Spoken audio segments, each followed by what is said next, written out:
मंत्री गिरीश महाजन यांच्यासोबतचं शिष्टमंडळ हे दाखल झालेलं होतं। दीपक बोराडेंना मुख्यमंत्री देवेंद्र फडणवीसांचा फोन आला। कायदेशीरदृष्ट्या मार्ग काढण्याचा प्रयत्न करू, मुख्यमंत्री फडणवीसांनी आता आश्वासन दिलेलं आहे।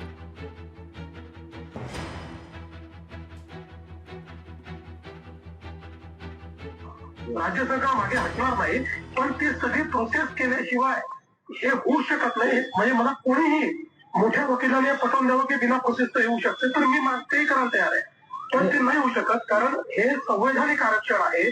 आपण जे मराठा आरक्षण वगैरे देतोय संवैधानिक नाही, हे स्टॅट्युटरी आहे, हे संवैधानिक आहे।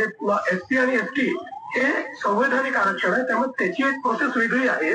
तुम्ही त्याला एसटी ए म्हणा, बी म्हणा, सी म्हणा, काही केलं तरी प्रोसेस तीच आहे, प्रोसेस वेगळी नाही आहे। म्हणून तुम्ही माझी तुम्हाला विनंती की तुम्ही जरा आमच्या सोबत बसा, आपण बसून यातून कसा मार्ग काढायचा करू।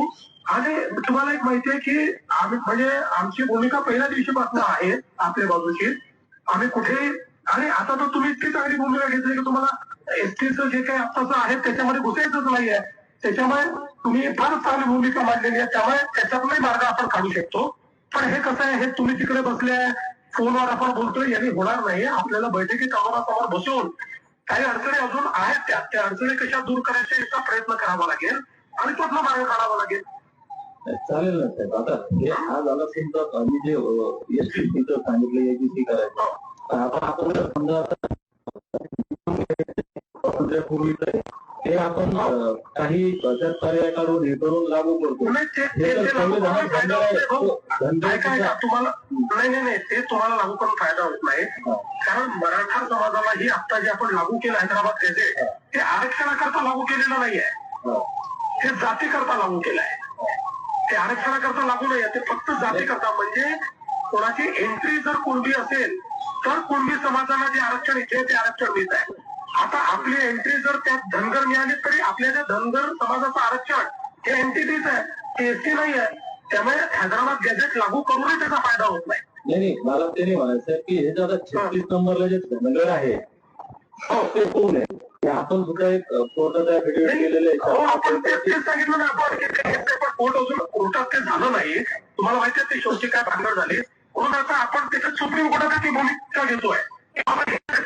36 नंबरचे धनगर म्हणजे हे धनगराची भूमिका आपण सुप्रीम कोर्टात घेतली आहे। याला सगळं फार विलंब होतोय साहेब या गोष्टीला, मला असं वाटतं। बरोबर आहे, पण आता दादा तुम्ही एक लक्षात घ्या की ज्या गोष्टी कायद्याच्या आहेत त्या कायद्यात सुटले की नाही, त्या कायद्याच्या बाहेर जाऊन तर करता येणार नाही। म्हणून तर मी म्हटलं तुम्ही एकदम चांगली भूमिका घेतली आहे की आदिवासींच्या ह्याच्यात तुम्हाला कुठे वाटेकरी व्हायचं नाही, तुम्हाला तुमचं स्वतंत्र पाहिजे आहे। त्यामुळे आता आदिवासी समाजाचंही आपण त्यांच्याशी चर्चा करू शकतो, त्यांनाही सांगू शकतो की तुमच्या ह्याच्यात फिरायचं नाही आहे, त्यामुळे तुम्ही विरोध करू नका आणि आपण कायद्यात ते कसं बसवायचं या संदर्भातला प्रयत्न करूया। आम्हाला जेव्हा आम्ही प्रामाणिकपणे पाहतो, मी तुमचं सुरुवातीचं भाषण फार काळजीपूर्वक ऐकलं, मी तसं ऐकत असतो। तुम्ही तिथं म्हटले की तुम्ही मागत राहा आम्ही देत राहतो, आमची देण्याची भूमिका आहे, तर तुम्ही द्याल ही खरोखर प्रामाणिकपणे अजूनही म्हणजे की काय तुमचा समर्थक नाही किंवा तुमचा कार्यकर्ता नाही भावना आहे तुम्ही बघा ना। म्हणून जोपर्यंत ते कायदेशीर होत नाही तोपर्यंत आपण आदिवासीच्या योजना लागू केल्या, त्या संदर्भात पैसे पण आपण दिले, त्या सगळ्या गोष्टी आपण केल्या। त्या योजनांचा फार घोटाळा आपल्या समोर आल्यावर तो विषय बोलेल, त्यामध्ये काय फायदा ते आम्हाला योजना मी आता जे मागण्या दिल्या आहेत, मला लोक सगळं माझ्याकडे येत होते आमचे, हो याच्यात ही टाका ती टाका ती टाका, मी माझ्या जीवनात एकच मागणी टाकली। आम्हाला जर विमान भेटलं तर हे खटारा गाड्या घोड्या ह्या कशाला पाहिजे आम्हाला? नाही त्याचं बरोबर आहे, ते आपण बाकी आम्हाला ऑटोमॅटिक मिळणार, ते तर बरोबर आहे। ही स्टॉप गॅप अरेंजमेंट त्याचं आहे, जोपर्यंत अमृत मिळत नाही तोपर्यंतची अरेंजमेंट आहे, अमृत मिळवायचंच आहे। आता याच्यात एक पर्याय म्हणजे आता आपल्याशी चर्चा झाली, सगळे मंडळी आपला विषय आमच्या मनात आपल्याविषयी हे प्रामाणिकपणे कबूल करतो। जी हे बोलताना सुद्धा जनतेत बोलताना सुद्धा म्हणतो दिलं तर देवा बोलतील, नाही तर परत गॅरंटी आम्ही काय करणार सांगतो, तुम्ही नाही दिलं मी आपला गावोगाव फिरणार, लोकांना तुमच्या नावाने शिवाय म्हणतो आपल्याला दिलं यांना मतदान करू नका, आम्ही काँग्रेसला मतदान करणार, राष्ट्रवादीला करणार, सेनेला ते देखील एक टक्के मला गॅरंटी।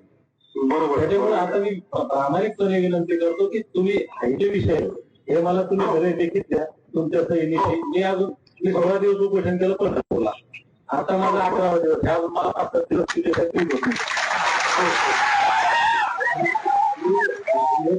नाही, मी तुम्हाला ऐका ना, यातल्या काही म्हणजे जी भूमिका आता मांडली आहे ना, ती लिहून मी तुम्हाला चर्चेला निमंत्रित करतो. आणि मी तुम्हाला एक सांगू का, शेवटी चर्चेने यातला मार्ग निघू शकेल.